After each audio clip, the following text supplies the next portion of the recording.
Shalom, all praises to Yahweh Bahashem, Yahweh Shai Bahashem Rakakwadash.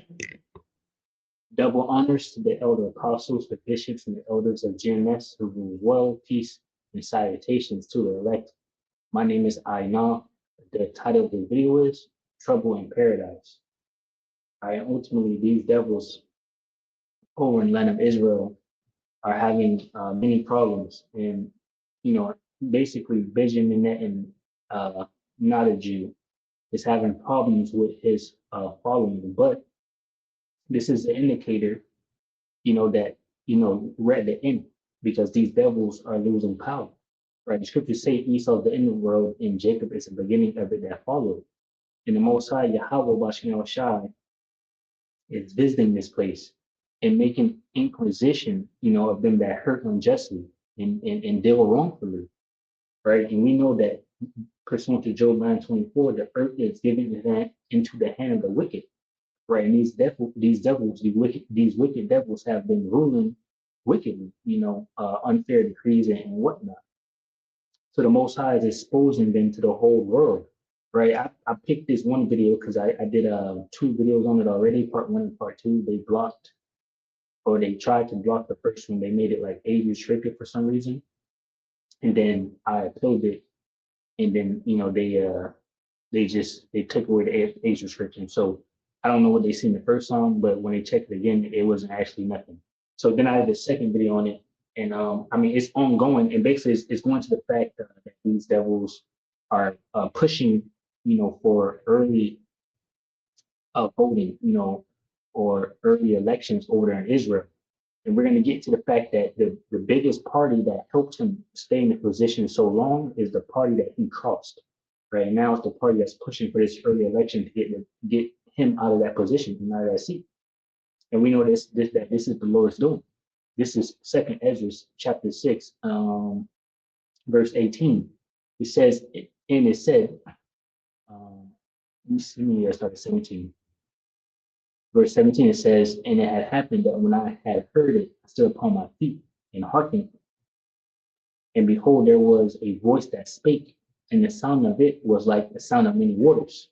And it said, behold, the days come that I will begin to draw nigh and to visit them that dwell upon the earth, and will begin to make inquisition of them what they be that have hurt unjustly with their unrighteousness, and when the affliction of Zion shall be fulfilled.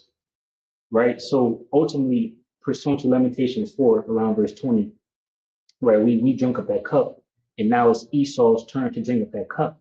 And slowly but surely, those curses are falling upon the wicked, right? And they're losing their power and their grip, and we're beginning to gain power, right? That's why the women around the world are seeking the 12 tribe men, right? You know, and big thing happened is Isaiah 4:1.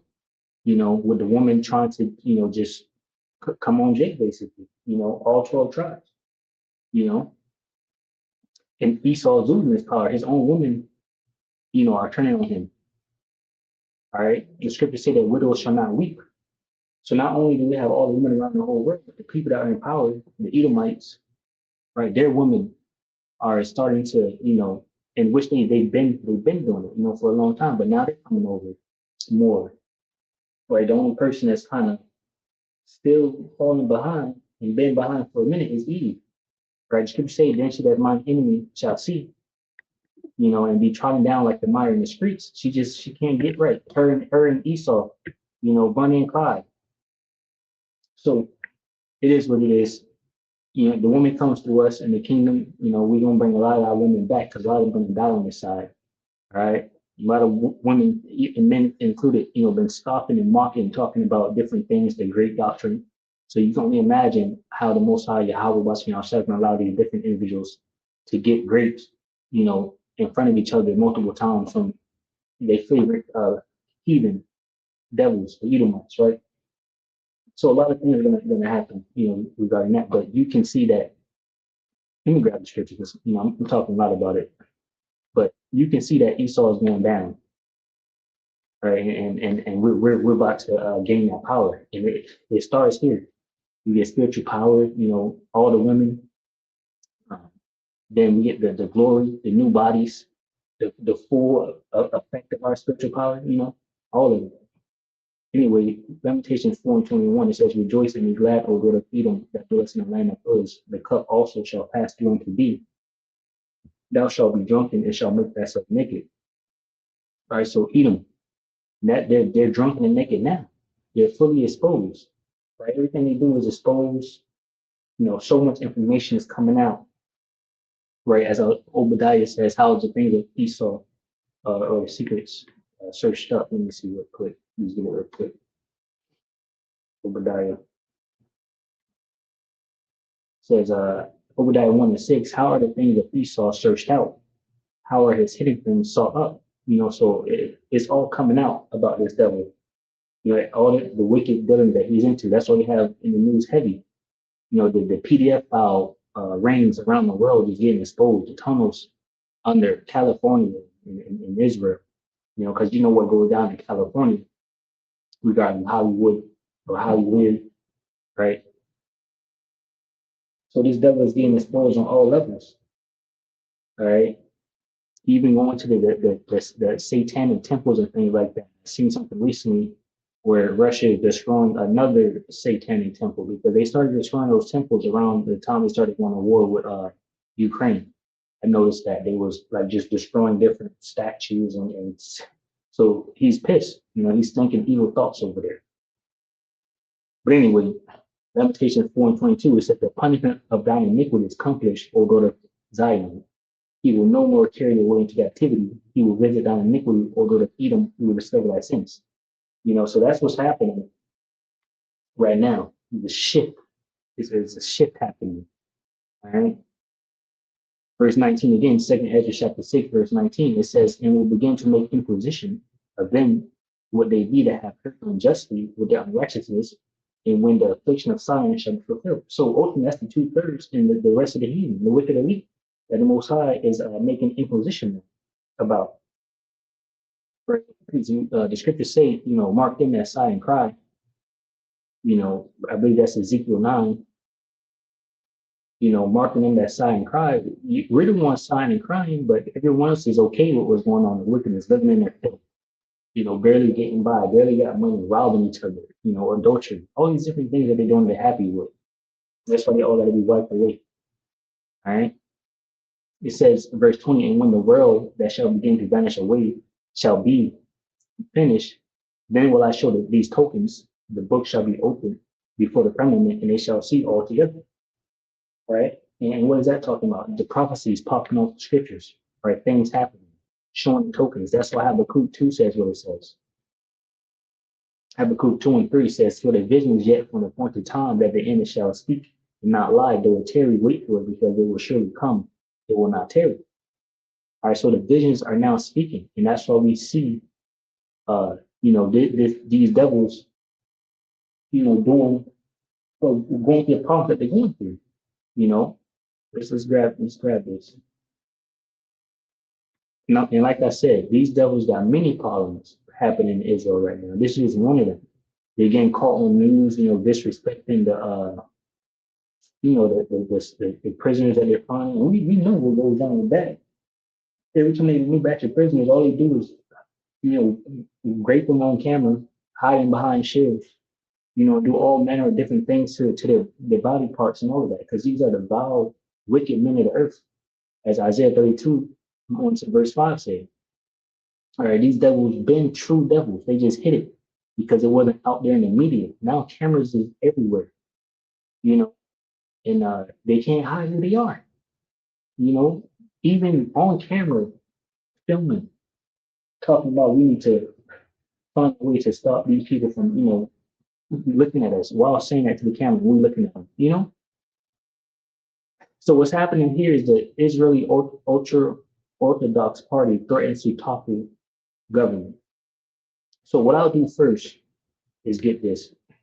All right. So this is what I typed up on Google AI. It says, I said, how long has the Prime Minister of Israel been Prime Minister? It said Benjamin Netanyahu, has been Prime Minister of Israel for a combined total of over 18 years, making him the longest serving Prime Minister in the country's history. Think about that. It's like the devil's through because they're calling for early elections to get him out of there quick. Got the dates right there if you want. I said, why has he been in office so long? And they gave my first point that I wanted. It says Benjamin Netanyahu has maintained his grip on power through a combination of sure coalition building, a strong focus on security, economic success, and a fragmented opposition. As a highly adaptable politician, he has consistently outmaneuvered rivals by framing himself as the indispensable protector of the Jewish state. All right. His longevity in office is driven by several key factors. Point one, Israel's parliamentary system requires a prime minister to secure a 61-seat majority in the Knesset by forming coalitions with other parties. Not a Jew is especially skilled at political deal-making. Over time, he formed an unbreakable alliance with ultra-Orthodox and hard-right nationalist parties. They highlight that with bold letters. Now, this ultra-Orthodox is the same people that's coming against him now, so it's over for these devils. Positioning them as his natural partners by granting these factions significant policy concessions and funding, he guaranteed a fiercely loyal voting bloc that kept him in power through numerous razor-thin elections. All right, so again, the same people that kept him in office, and because he was giving these people different things, he's now trying to make them go fight his bullshit ass war. And they said the fun and games is over and they're coming against him, right? So let me grab this Revelations 12 because he's going to have to come down with great wrath. That's his time is short. Revelations 12 and 12, it says, therefore rejoice in heavens, and ye that dwell in them. Woe to the inhabitants of the earth and of the sea, for the devil is come down into you having great wrath, because he knoweth that he have but a short time. All right? Time is short for his devil. Israel's wartime government is facing growing instability over one of the country's most divisive issues, military exemptions for ultra-Orthodox Jews known as the Haredim. For decades, many Haredim men were exempt from mandatory military service while studying in religious seminaries. But after years of near constant state of war and growing pressure on Israel's military, calls for equal conscription are intensifying. Now the dispute is threatening Prime Minister Benjamin Netanyahu's coalition after one of his key ultra-Orthodox allies reportedly backed dissolving parliament over the issue. They all agree that what Netanyahu is doing is the only thing that can be done. They all agree that the military should be given pretty much free hand. I think Netanyahu is betting on that, and for that, the ultra-Orthodox are a burden or on his neck and around his neck and on his shoulders. That these people, neither the settlers nor the liberals, like the ultra-Orthodox. The Israeli Knesset is expected to hold a preliminary vote on dissolving parliament on Wednesday, a move being pushed by coalition members themselves in an effort to control and potentially slow the process. Analysts say the crisis reflects growing public anger over military exemptions during wartime, exposing deeper fractures inside Netanyahu's coalition between ultra-Orthodox allies and religious nationalist partners demanding broader conscription. I don't know if he's going to run. He may retire. He may, his health is not well. He's not doing well in that trial. Public opinion has turned against him. So I could see a scenario in which he reaches some kind of a plea bargain with the attorney general, with the state prosecution, mediated by the president. But despite growing pressure, Netanyahu has survived. All right, they say he survived similar crisis before, but this is a different time. We're at the end now. All right. This is Job 18:5. It says, yet a light of the wicked shall be put out, and the spark of his fire shall not shine. The light shall be dark in his tabernacle, and his candle shall be put out with him. The steps of his friend shall be straightened, and his own counsel shall cast him down. For he is cast into a net by his own feet. and walked upon a snare. All right, so these devils of the state of Israel gave these Orthodox fake Jews, the ability to gad abroad, and now they're trying to send him to war. They don't want that. The jinn shall take him by the heel, and the robber shall prevail against him. The snare is laid for him in the ground, and the trap for him in the way. Terrors shall make him afraid on every side, and shall drive him to a sleep. And that's what these devils are going through right now. Terrors on every side. He got a problem everywhere. His health, the trials, the run for prime minister, so on and so forth. Just many different things. He came out to him, I was ready for his war for 47 years, and it's all crumbling before him. His strength shall be hunger bitten, and destruction shall be ready at his side. It shall devour the strength of his skin, even firstborn of death shall devour his strength. Ultimately, Yahweh Shai, the firstborn of death, pulls up at the end of it all and destroys the land of Israel, along with America, with the nuclear missiles that's going to be shot, right? And the fire beams are going to come from the chariots. His confidence shall be, Job 18:14, his confidence shall be rooted out of his tabernacle, and it shall bring him to the king of terrors. It shall dwell in his tabernacle, because it is none of his. Brimstone shall be scattered upon his habitation.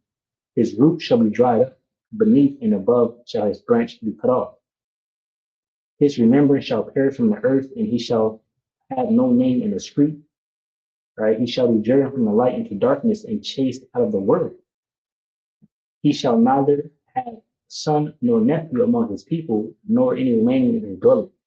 That they that come after him shall be astonished at his day, as they that went before were frightened. Surely such are the dwellings of the wicked, and this is the place of him that knoweth not Yahweh Bashem Shai. All right, so ultimately these devils, they're through.